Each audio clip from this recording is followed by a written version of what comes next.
Selamat malam Mas Sofwan, selamat malam teman-teman. Pada kesempatan kali ini saya akan sedikit membahas mengenai tulisan Vincent Ferraro yang sedikit menegaskan kerangka teori dependensi dalam strukturalisme. Saya memiliki 4 outline. Yang pertama definisi, yang kedua kritik Ferraro pada dependensi, yang ketiga proposisi inti dependensi, dan keempat implikasi kebijakan dependensi analisis. Masuk pada timeline di slide pertama, saya di situ sengaja mengurutkan beberapa publikasi yang membahas tentang konsep dependensi karena kontennya itu pada tahun 1962 untuk pertama kalinya Prebys menyebutkan kata dependensi untuk menggambarkan fakta bahwa pertumbuhan ekonomi di negara industri maju tidak semata-mata memberikan dampak positif terhadap negara-negara miskin, khususnya pada kesempatan ini dia katakan Amerika Latin, negara-negara miskinnya Amerika Latin. Lalu kemudian langsung ke timeline yang terakhir, itu 1996 Vincent Ferraro. Saya akan fokus saja di situ karena menurut saya Ferraro sudah memahami evolusi atau transformasi dari konsep dependensi itu sendiri, sehingga dia dapat menjelaskan lebih komprehensif pada jangka waktu 40 tahun mundur itu. Untuk definisi Ferraro sendiri menjelaskan bahwa tidak ada definisi tunggal pada konsep dependensi ini. Karena mengapa? Karena adanya ketidaksepakatan dan disagreement antar sudut pandang yang membahas definisi dependensi ini sendiri. Yang pertama definisi dari Prebys dari kaum liberal reformis menurut Ferraro, kemudian Marxist-Leninis dari Marxist-Leninis itu Andre Gunder Frank, kemudian Immanuel Wallerstein yang menjelaskan tentang world system teori. Ketiganya memiliki definisi yang berbeda dalam konsep dependensi. Namun menurut Ferraro, ketiganya juga memiliki kesamaan fitur-fitur seperti yang dijelaskan Ferraro dalam slide saya berikutnya. Dia menyertakan beberapa definisi dari dua scholar yang berbeda. Misalnya Oswaldo Sunkel yang lebih condong pada definisi kebijakan, sementara Dos Santos yang lebih condong pada definisi historical.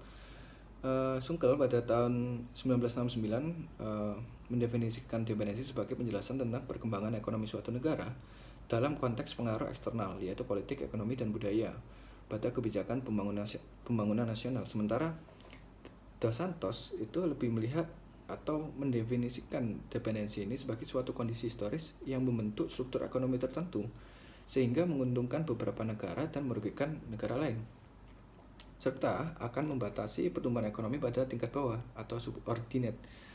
Situasi di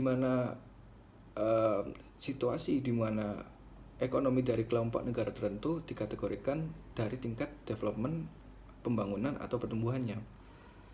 Dari asumsi-asumsi itu, dua asumsi itu sebenarnya dilihat Ferraro memiliki kesamaan fitur yang kemudian dijadikan menjadi 3 proposisi inti dalam dependensi secara umum.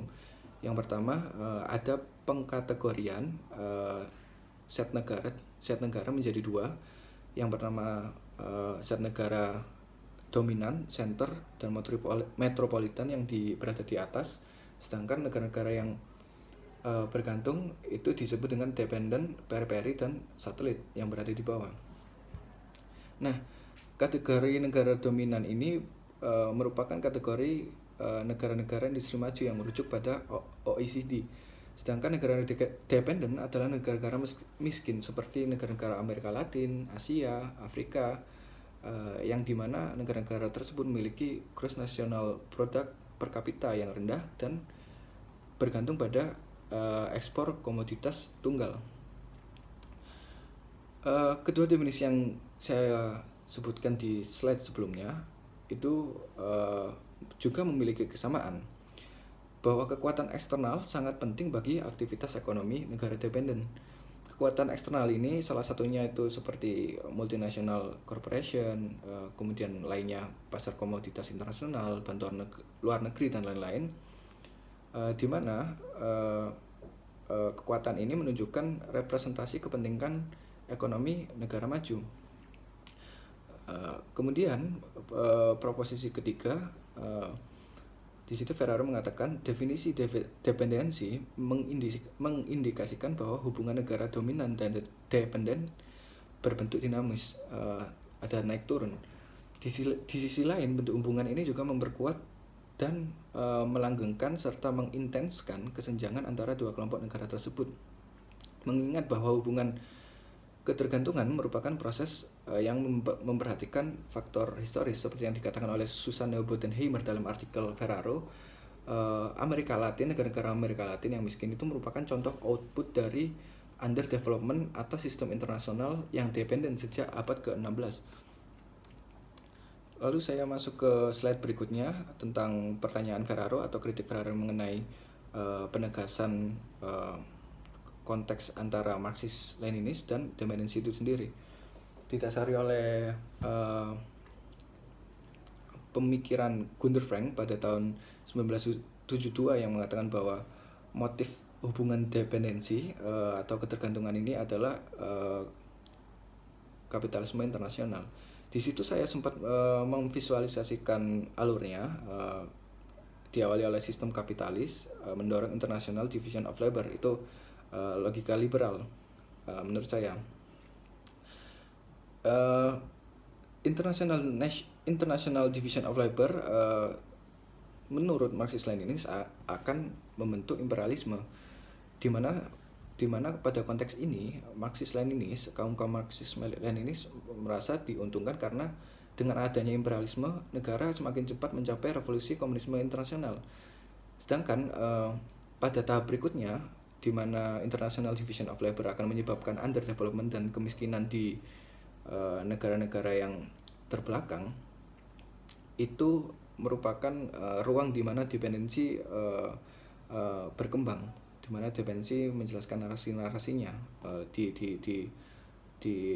alur dari International Division of Labor ke underdevelopment. Nah, garis ini merupakan garis di mana Prebys berdiri. Ketika Prebys menjelaskan bahwa interdependensi yang di situ mengedepankan comparative advantage dan technical progress tidak menyebabkan kesejahteraan, itu satu jalur dengan garis yang kanan. Teman-teman nanti bisa lihat sendiri di slide saya jika bingung dengan alur ini. Kemudian saya di situ membedakan menurut pemikiran dari Ferraro tadi, karena Ferraro mengkritik Marxis-Leninis. Dia si kaum Marxis-Leninis ini tidak kemudian membedakan antara di mana spektrum Marxis-Leninis berada dan di mana spektrum dependensi berada. Sebenarnya ini saya sudah jelaskan sebelumnya tentang spektrum-spektrumnya di mana, ruang-ruang dari Marxis-Leninis itu berada di mana. Namun di sini yang saya akan tambahkan adalah Marxis-Leninis yang diuntungkan oleh imperialisme atas International Division of Labor ini, sifat relasinya self-liquidating atau cair, jadi relatif atau bergantung pada perubahan politik internasional. Sementara relasi dari dependensi itu self-perpetualing, jadi membentuk cycle, memutar terus menerus. Jadi dampak dari International Division of Labor terhadap underdevelopment dari negara itu akan terus-menerus terjadi, makanya disebut self-perpetualing. Lanjut pada inti kritiknya, Ferraro mengatakan bahwa konsep imperialisme dari kaum Marxis-Leninis mengatakan bahwa negara dominan akan berperang untuk memperkecil peluang eksploitasi. Asumsi ini yang kemudian ditolak oleh pemikiran dependensi. Karena eksploitasi tidak akan hilang jika perang dilakukan oleh negara dominan ke negara dependen. Nah, perang yang akan bermanfaat bagi negara-negara dependen dan memberikan peluang untuk negara dependen keluar dari cycle-nya itu adalah perang antara negara dominan dan negara dominan. Selain itu, bagi teori dependensi, sistem ekonomi global selamanya juga akan menyebabkan kemiskinan, tidak dipengaruhi oleh siapa yang memegang kontrol. Intinya, dalam konstruksi konsep dependensi, kapitalisme bukan faktor yang mendorong hubungan dependen. Faktor pendorongnya lebih kepada hubungan sejak awal, hubungan power yang sejak awal dipelihara oleh sistem power Eropa yang didasari oleh kesenjangan kekuasaan dibanding karakteristik ekonomi. Jadi lebih ke disparity of power. Kemudian saya masuk ke proposisi inti yang tadi itu proposisi inti general dependency, namun yang ini proposisi inti dari Ferraro sendiri, yang dipikir oleh Ferraro sendiri. Ada 5 poin di situ yang sebenarnya proposisi ini sifatnya masih contestable. Menurut Ferraro masih dapat diperdebatkan. Proposisi pertama, di situ Ferraro menjelaskan bahwa ada perbedaan antara term underdevelopment dan undevelopment.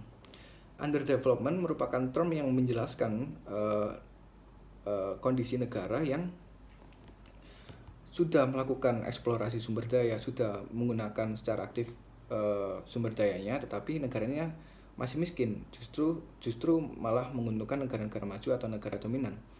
Namun kondisi undevelopment, term and undevelopment itu menjelaskan kondisi negara yang masih sama sekali belum melakukan eksplorasi sumber daya atau secara aktif menggunakan sumber daya, seperti perkataan kolonial Eropa ke Amerika Utara pada zaman kolonial, belum disentuh, istilahnya seperti itu, undevelopment.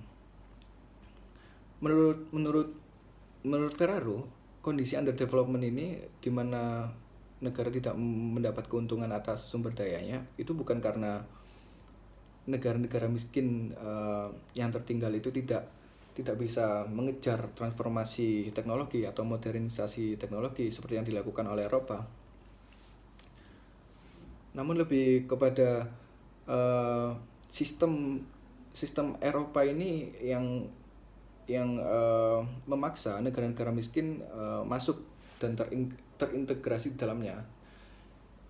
Sistem Eropa ini dianggap sistem ekonomi yang bias pada Eropa, kolonial Eropa ini dianggap Ferraro itu eksploitatif, sehingga negara miskin tidak mempunyai kesempatan untuk memasarkan komoditasnya secara bebas dan bersaing dengan negara-negara kaya, sehingga negara miskin hanya dapat memproduksi bahan mentah dan menyediakan tenaga kerja murah.